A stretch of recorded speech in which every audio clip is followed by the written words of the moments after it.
Gather round, children. It's time I tell the story of the time the great Nate Anderson from Hindenberg Research announced he's taking on Tether. Now, whenever Nate speaks, we listen, and as always, his diligence was thorough. He issued a 41-page report with filings of fake purchase orders for Tether from BlackRock, Goldman, and Carl ICahn.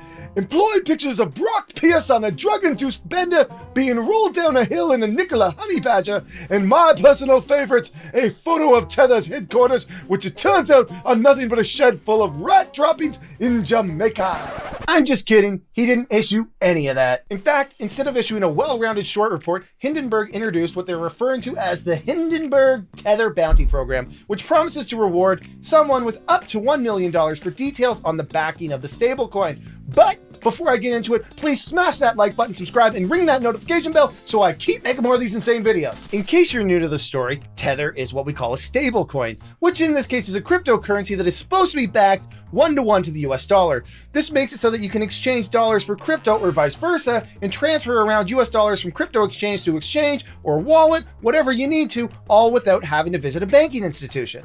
Tether is the 5th largest crypto coin by market cap and has been under regulatory scrutiny in various jurisdictions across the globe, including the state of New York, where the Attorney General's office has probably been the biggest thorn in their side. And the media has been all over this story, from Bloomberg publishing a piece titled "Anyone Seen Tether's Billions?" to Jim Cramer calling out the stablecoin on CNBC. Criminal probe, they're much bigger than people realize. Yep.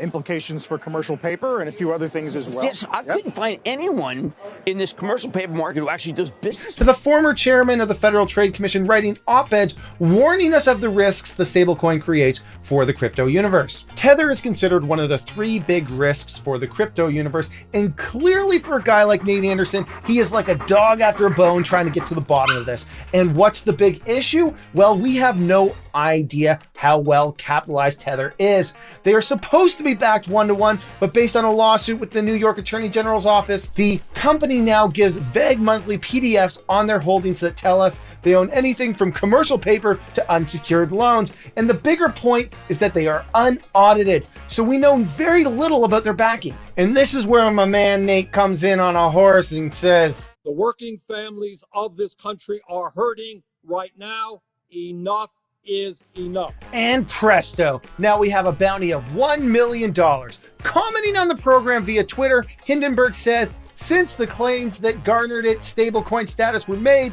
Tether subsequently revealed that its coin was backed only by a small percentage of traditional currency, and that much of its backing consists of holdings in commercial paper issued by unnamed counterparties. Despite multiple regulatory sanctions over its alleged lack of truthful disclosures about its reserves, and despite Tether now having a $70 billion market cap, Tether still refuses to provide transparency to the public on its holdings. They then went on to say that Tether could be a growing threat to investors. Hindenburg, of course, is known for short research on names including Nikola, Lordstown, Afria, DraftKings, and Clover Health. They then indicated that unlike in previous reports, they hold no positions in Tether or any cryptocurrency, either long or short, and they will not profit from the downfall of the coin directly should that happen. So what's the fine print? Do you have the chops to expose Tether's backing? Well, here's what you need to provide, and if you can provide it, you will be awarded up to $1 million, but possibly less, an amount of which is chosen at Hindenburg's discretion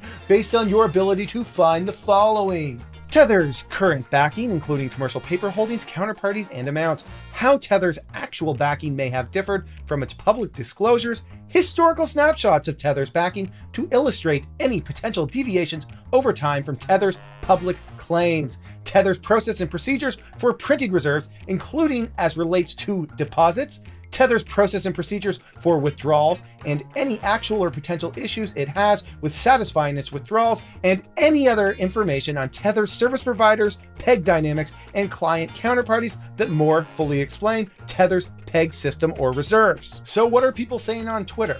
Well, Bitfinex tells us the minute the market finds out what Tether's so-called assets really are is the minute when the Tether Ponzi collapses.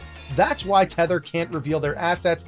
It's all toxic leverage and garbage on top of what they're doing being illegal in multiple jurisdictions.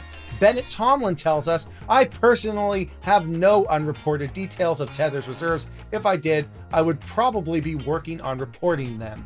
Anthony Pezic tells us, this is what the financial world is coming to. When regulators are completely asleep at the wheel, we need capital market vigilantes like Hindenburg Research to offer rewards to catch out the scammers. We truly are living in a golden era of fraud. And FinTwit stock pumping legend Mr. Zach Morris tells us that's like a scalp for me. Anyways, this whole publicity stunt has inspired me to start my own vigilante bounty hunt. So today I am announcing the Small Cap Steve Sasquatch Bounty Program. But unlike Nate, I'm going big. I am offering up to $1 billion for the individual who can find Sasquatch. The terms are as follows. Point 1, he must be alive. Point 2, you must be able to prove where he was on certain dates. Point 3, I would like to know the process of how he has hidden himself for all these years. Point 4, your discovery must not be a human in a Sasquatch suit, or a Sasquatch in a human suit, or Sam Losco from Trailer Park Boys. Point 5, in the event Sasquatch has the secret filings to Tether's holdings, you will be entitled to 50% of the payout Hindenburg pays me, which I will then pay to you in a 20-year annuity paid out in Tethers. Okay, folks, in all seriousness, whether you are a bear or a bull on Tether, or the crypto universe as a whole, let's hope that this matter can be solved soon, so we can all stop having to explain to people what an audit is. All right. Thank you, everybody.